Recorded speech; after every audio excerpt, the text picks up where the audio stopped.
ఏపీకి బీజేపీ అన్యాయం చేసిందని సీఎం చంద్రబాబు దుష్ప్రచారం చేస్తున్నారని రెబల్ స్టార్ కృష్ణరాజు విమర్శించారు. కర్ణాటక అసెంబ్లీ ఎన్నికల కోసం కాషాయ పార్టీ తరపున ప్రచారం నిర్వహించడానికి బెంగళూరు వెళ్లిన ఆయన మీడియాతో మాట్లాడారు. ఆంధ్రాకు బీజేపీ అన్యాయం చేయలేదని చెప్పిన రెబల్ స్టార్ ప్రత్యేక ప్యాకేజీ ద్వారా మేలు చేస్తోందని తెలిపారు. కేంద్ర మంత్రులు అనంతకుమార్, సదానంద గౌడ, కర్ణాటక బీజేపీ ఎన్నికల ఇన్ఛార్జ్ ప్రకాష్ జవదేకర్లతో కలిసి ఆయన నిరాహార దీక్షలో పాల్గొన్నారు. కర్ణాటకలోని తెలుగు ప్రజలను ఉద్దేశించి కృష్ణరాజు ప్రసంగించారు. బీజేపీకి మద్దతు తెలపాలని ఆయన తెలుగు సంఘాలను కోరారు.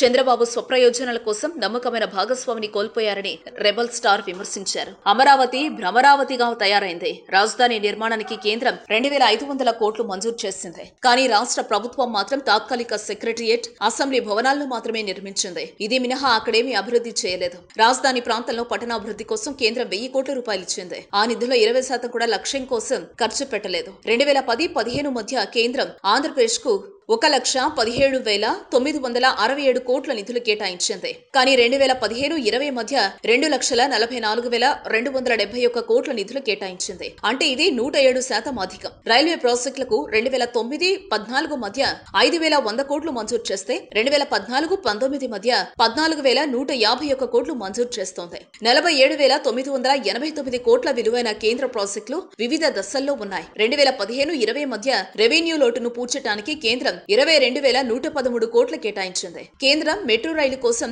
6,769 కోట్లు కేటాయిస్తే రాష్ట్రం మాత్రం దాన్ని వద్దని మోనో రైలు ప్రాజెక్టు కావాలంది. తీరా చూస్తే దాన్ని కూడా పక్కన పెట్టింది. ఇప్పటి వరకు ప్రపంచంలో ఎక్కడా లేని హైపర్ లూప్ వెంట పడుతోంది. ఇప్పటికే మంజూరు చేసిన నిధులు సద్వినియోగం చేసుకోవడంలో బాబు సర్కార్ దారుణంగా విఫలమైంది. వార్తావాణి న్యూస్ ఛానల్ ఎప్పటికప్పుడు రాజకీయ, సినీ విశేషాలు, స్పోర్ట్స్ మరియు సాంకేతిక పరమైన మరెన్నో విషయాలను మన ముందుకు తెస్తుంది. మరింత సమాచారం కొరకు వార్తావాణి న్యూస్ ఛానల్ ని సబ్స్క్రైబ్ చేయండి.